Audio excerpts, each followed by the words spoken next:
나의 이별 일기 술을 버리고 나를 찾다. 에피소드 4대 시사. 에필로그. 중독자들은 많은 불안감에 휩싸인다. 신체적인 것뿐만 아닌 정신적인 것 등 모든 곳에서 말이다.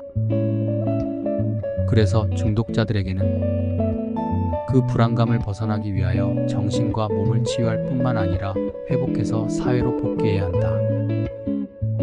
누구의 잘못을 탓할 필요가 없다. 이제는 방법을 몰라서가 아니라 결단을 못했을 뿐이고 끊임없이 함께 노력하지 않았기 때문이다. 이제 다시 건강한 사회인으로서 그동안 고통과 잃어버렸던 그 시기에서 벗어나 자신의 꿈을 그려 이후의 삶을 멋지게 살아가야 한다. 지금도 그 말씀 한마디가 그 어떤 다른 말보다 회복에 대한 열정을 불러일으켰다. 처음으로 치료 공동체에 상담을 하러 왔을 때 이곳 원장님이 말씀하신 그 한마디. 이제는 잃어버린 자존감을 찾으셔야 하지 않겠습니까? 그 어떤 설득의 말보다 내게는 가장 설득력 있고 현실적으로 다가왔다. 정말로 그동안 술이라는 중독에 빠져서 잃어버리고 살아왔던 그 모든 것이 마치 꿈속을 헤매다 무엇인가 해야 하겠다는 마음이 용솟음이 치는 것을 느꼈다. 그래서 수용을 하고 몸을 추스르기 시작하자 놀라운 일들이 일어나기 시작했다. 그동안 손을 놓고 머릿속으로만 생각했던 일들이 가장 기본으로 되돌아가 단순하지만 그 단순한 규칙적인 생활을 하면서 체력이 생기고 마음가짐이 정상적으로 바뀌기 시작하니 몸이 하나 둘 움직이기 시작했다. 그 행동은 결과로 나타나기 시작했다.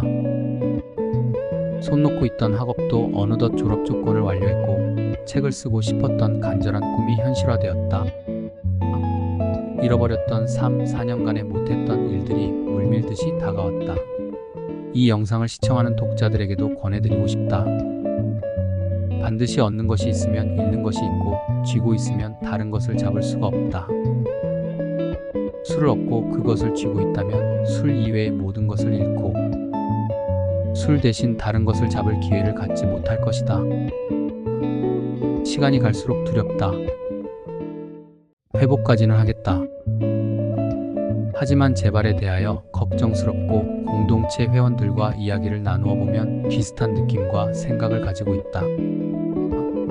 멀리도 아닌 입소 후 짧은 기간 동안 많은 회원들이 회복과 복귀를 앞두고 열심히 노력했지만 간단한 낮술 한 잔, 화가 나서 다시 한 잔, 가끔 외박 나가서 마신 한 잔의 유혹 등으로 축복받지 못한 퇴소도 하고 그동안 노력에 찬물을 끼얹은 것도 보았다.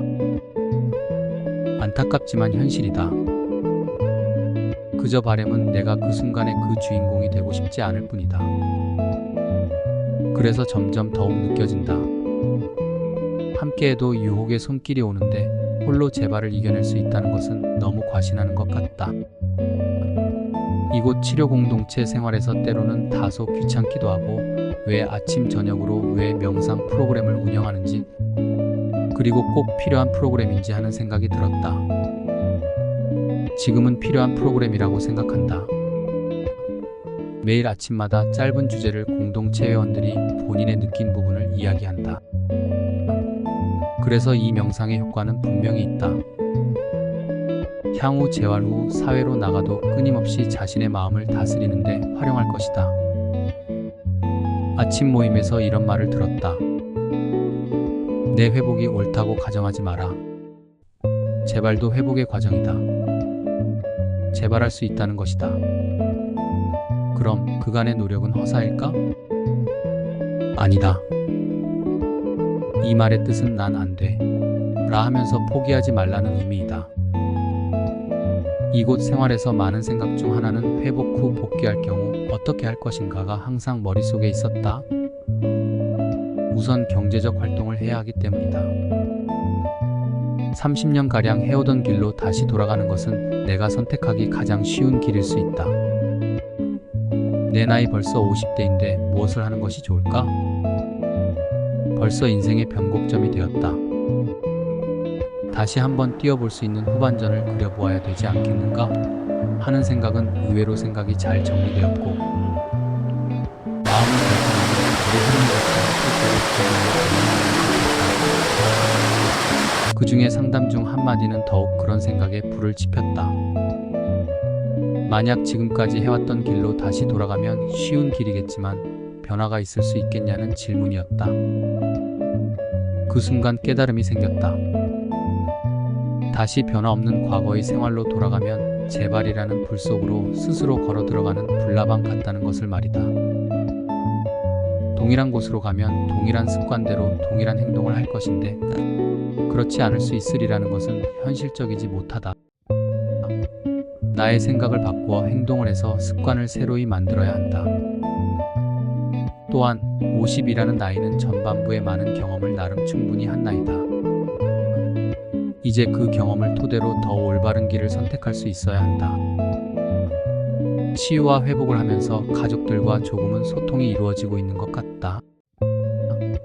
특히 아빠가 술을 마시는 것을 좋아하지 않은 딸과 왠지 모른 예전과는 다른 느낌의 대화를 하면서 내가 홀로 가슴에 담아두지 않고 드러내니 더 가까워진 것 같은 느낌이다. 물론 아쉽고 생각나는 부분도 있다. 이곳 생활을 하면서 과거 가까이 지냈던 지인들과 거의 연락이 끊긴 부분이 그것이다. 지금이라도 연락을 하면 만날 수 있지만 지금은 나를 다시 태어나게 하는 것이 우선인 것 같다.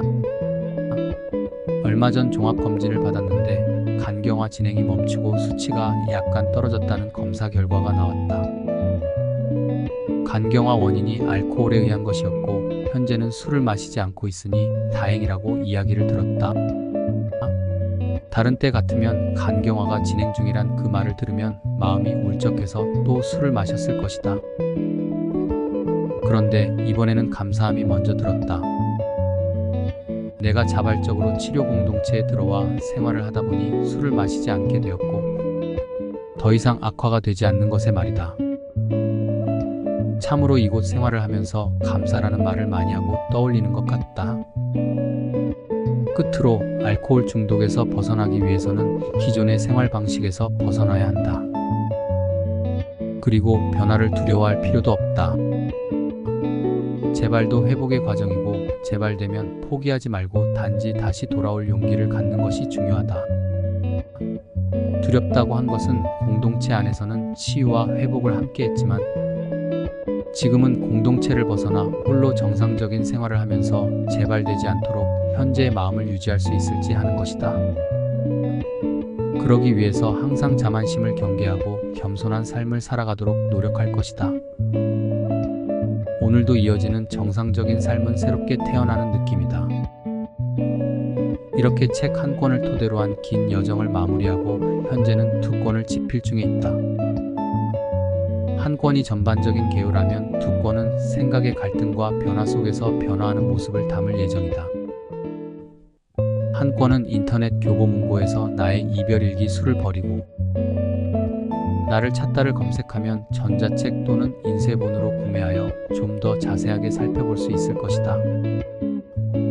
아무쪼록 전반부에서 언급한 것처럼 출간된 책이 현재 중독으로 고생하는 당사자, 가족 및 지인들, 중독에 관심이 있는 일반인 및 학생들에게 도움이 되기를 바란다.